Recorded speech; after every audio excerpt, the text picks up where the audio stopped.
ओम हरिओम। सभी को राम राम, राधे राधे। आरंभ करते हैं ओम ध्वनि से। लंबा गहरा श्वास। ओ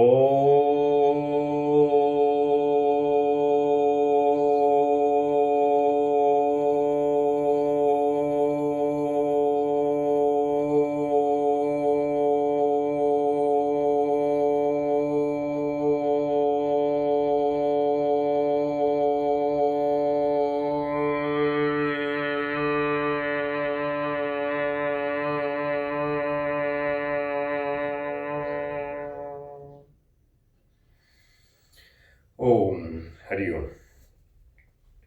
हाँ, अभी हमारा चल रहा था, पिछली बार 26 जनवरी को हमने पेट के लिए लिया था। ज़्यादा चीज़ें हो गई थी उसमें, फिर भी उसके बारे में, अगर पेट के लिए आप जितने भी हमारे पेट के अंदर अंग हैं उसमें हमने अपनी आंतों को लिया था, उस दिन डाइजेशन को कवर किया था और कुछ खान पान के ऊपर कुछ चीज़ें नहीं थी। पुनः इस चीज़ को दोहराते हैं कि जैसे ही हमारा भोजन मुंह में जाता है तो मुंह में सलाइवा का सिक्रीशन होता है जो थोड़ा एल्कलाइन होता है, दांतों से उसको चबाया जाता है, उसकी च्यूइंग होती है और वह फिर हमारे निगलते हैं। निगलने का बाद ईसोफेगस में जाता है, ईसोफेगस से स्टमक में जाता है यानी कि आमाशय में जाता है। यहाँ से घूम के फिर ये ड्यूरेनम में आया, ड्यूरेनम में बाइल जूस मिला। यहाँ पर आँत, छोटी आँत हमारी पूरे इसमें तह बन के होती है और उसके बाद में यहाँ आके जोड़ा अपेंडिक्स, और अपेंडिक्स के बाद ये उठी बड़ी आँत, यहाँ आई और यहाँ से होकर बाहर।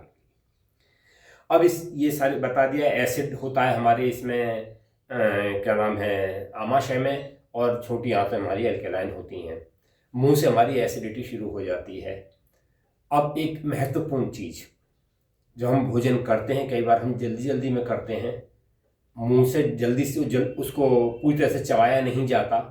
ध्यान रहे, चबाने का काम मुंह में करते हैं क्योंकि मुंह में दांत होते हैं। हमारे पेट के अंदर कोई दांत या कोई उनको चबाने की या कोई ऐसी कोई प्रक्रिया नहीं होती। और अगर हमारा भोजन पूरी तरह से ग्राइंड होकर मुंह से नहीं जाएगा तो हमारे अपच पैदा करेगा और हमारा डाइजेशन ठीक तरह से नहीं रहेगा। क्यों? कि दांतों का काम आंतें नहीं कर सकती।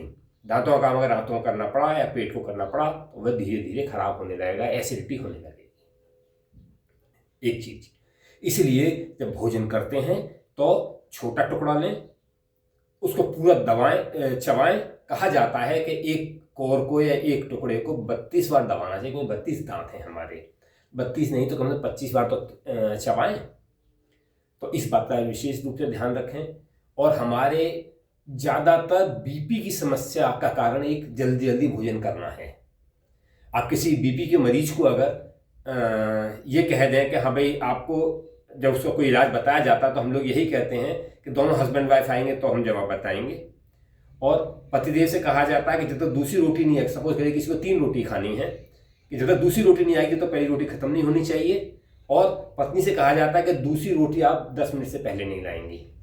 अगर बहुत जल्दी जल्दी आ रहे हैं तो 5 मिनट से धीरे धीरे कर सकते हैं। कहने का तात्पर्य यह है कि जितना धीमी गति से आप भोजन करेंगे आप उसका ज़्यादा से ज़्यादा स्वाद ले पाएंगे, उसके पाचक तत्वों को ज़्यादा से ज़्यादा ग्रहण कर पाएंगे और उसके आपका बीपी खत्म हो जाए। 1 महीने के अंदर गारंटी से बीपी खत्म हो जाएगा अगर इस इलाज को किया जाए।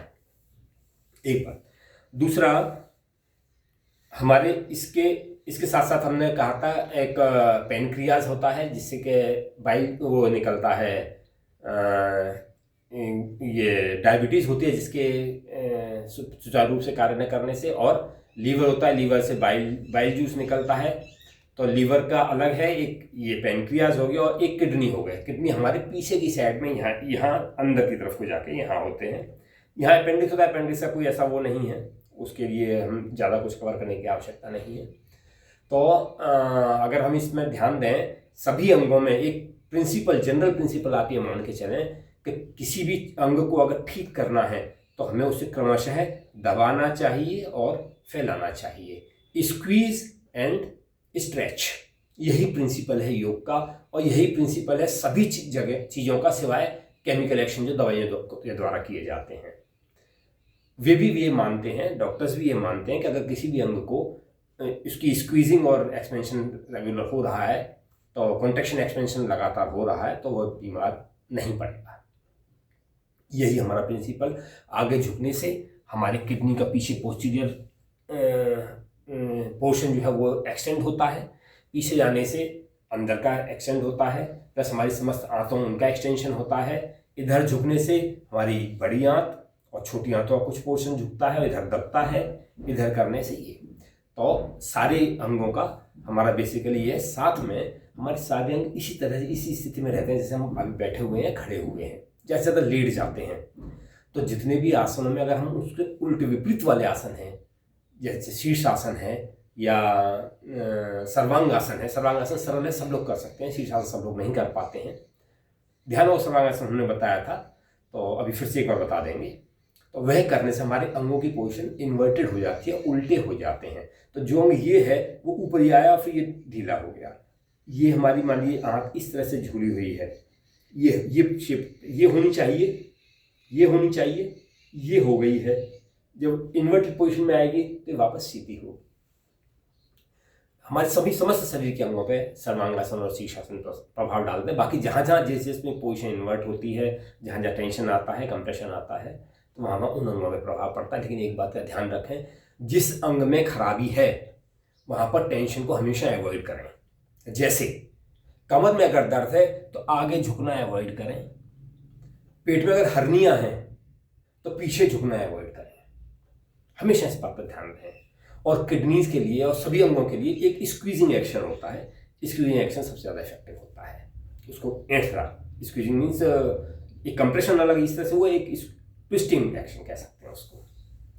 तो सबसे पहले हम लेते हैं एक अभी इस क्रम में डायबिटीज़ के लिए। डायबिटीज़ हमारे पेनक्रियाज की लोकेशन ये है। तो इस स्थिति में क्या करते हैं, दोनों मुट्ठियाँ इस तरह से बंद की, अंगूठा अंदर, ये समझेंगे कनिष्ठा के जड़ में लगा दिया और मुट्ठी को बंद कर दिया। अब ये वाला हिस्सा नाभि के दोनों ओर लगा दिया। क्या करें, सांस भरेंगे पहले, पूरी भरी, पूरी निकाल दी। निकालने के बाद में पीठ को अंदर खींचा और आगे झुक गए।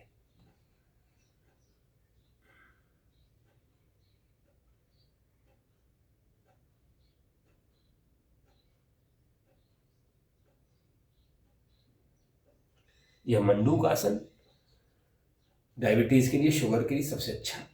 इसी क्रम में बायां हाथ नीचे नाभि पे रख सकते हैं और दूसरा ऊपर। यही प्रक्रिया, सांस भरी पहले, भरी की वजह से जिससे हम ज्यादा देर रोक सकें, निकाली पूरी, पेट अंदर खींचा और आगे झुक। इससे न केवल हमारी पेनक्रियाज पर लेकिन हमारी समझ छोटी आंत पर, पूरी छोटी आंतों पर स्टॉक पर असर पड़ता है। वापस एक और इसी क्रम में अपने पैर सीधे किए, इस पैर को, एक पैर को मोड़ा, दूसरा पैर साइड में रखा, अर्धमत्स्येंद्र आसन। और इसमें पहले हैं स्थिति में हम इस तरह से बैठ सकते हैं, हमारा शरीर इठ गया, थोड़ा ऐंठन आ गई ना इसमें, पीछे दूसरा हाथ किया, ये इस तरह से रुक गए। और अगर कर सकते हैं तो अभ्यास के साथ साथ हो जाएगा, ये पैर को पकड़ लें और पीछे हो। इसमें हमारा शरीर इस तरह से ट्विस्ट हो रहा है। ये दो आसन विशेष रूप से प्रभावकारी होते हैं। लेकिन बाकी जितने भी आसन हैं, अभी एक किडनीज के लिए बताते हैं। किडनी के लिए सबसे अच्छा कहा जाता है मरकट आसन। उसमें भी शरीर की ट्विस्टिंग होती है। ये इस तरह से आ जाते हैं, लेटे। लेटने के बाद में पहली स्थिति में पैरों को मोड़ा, हाथों को खोल लिया और ये इस तरह से, गर्दन दूसरी ओर, ये इस तरह से आ गए, ये दूसरी ओर।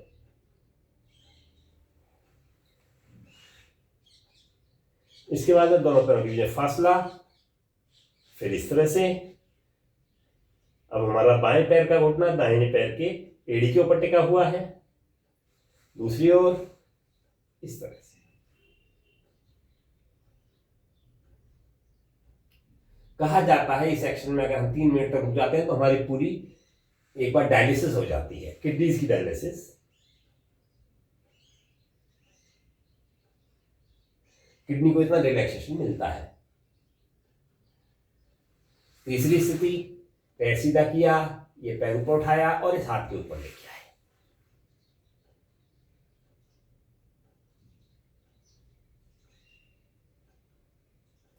वापस दूसरा पैर उठाया और दूसरे हाथ, गर्दन दूसरी तरफ।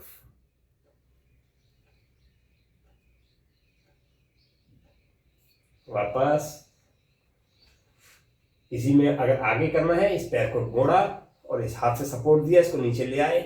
ध्यान रहे ये वाला दूसरा वाला कंधा उठ ना पाए, दृष्टि दूसरी तरफ।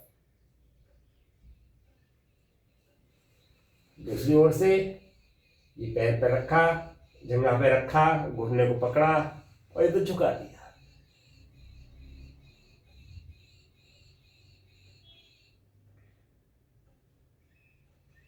मर्कटासन के 4 पोज। और अभी सर्वांगासन की बात हो रही थी। सर्वांगासन में पहले जैसे बताया था तन पाद में उठाते हैं, अर्धहलासन में आए और इसके बाद पश्चात पूरा ऊपर उठ गए।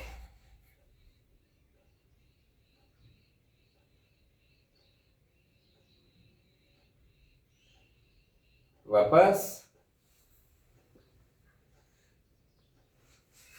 ओम।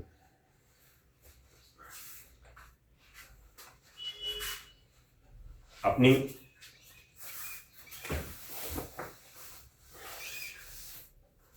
पुनः इस बात को बताया जा रहा है कि देख के ज्यादा अपने शरीर की सीमाओं का अतिक्रमण करने का प्रयास न करें।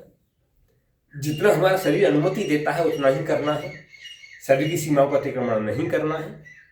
अगर किसी कमर में दर्द है तो चेयर पे बैठे कर लें, या जो खड़े होकर वैसे नहीं कर सके सपोर्ट ले लें, पीछे तकिया लगा लें, आगे तकिया लगा लें, जहां सपोर्ट जो चाहिए वो ले लें, तकिया लगाएं, मसन लगाएं, लेकिन अपनी सीमाओं का अतिक्रमण न करें। धीमे धीमे आप नियमित रूप से अभ्यास करते रहेंगे तो सीमाएं आपकी बढ़ने लगेंगी और सभी चीजों को आराम से करने लगेंगे। अभी जब आसनों का क्रम आएगा तो उस समय पहले शरीर की फ्लेक्सिबिलिटी लाई जाएगी, खोला जाएगा, उसके बाद फिर आसन किए जाएंगे, बड़े आराम से हो जाते हैं। आयु कोई आड़े नहीं आती, कोई ये नहीं कह सकता 80-80 साल के लोग आराम से कर पाते हैं। चलिए आज के लिए इतना ही, फिर आगे। ओम शांति शांति शांति। हरि ओम।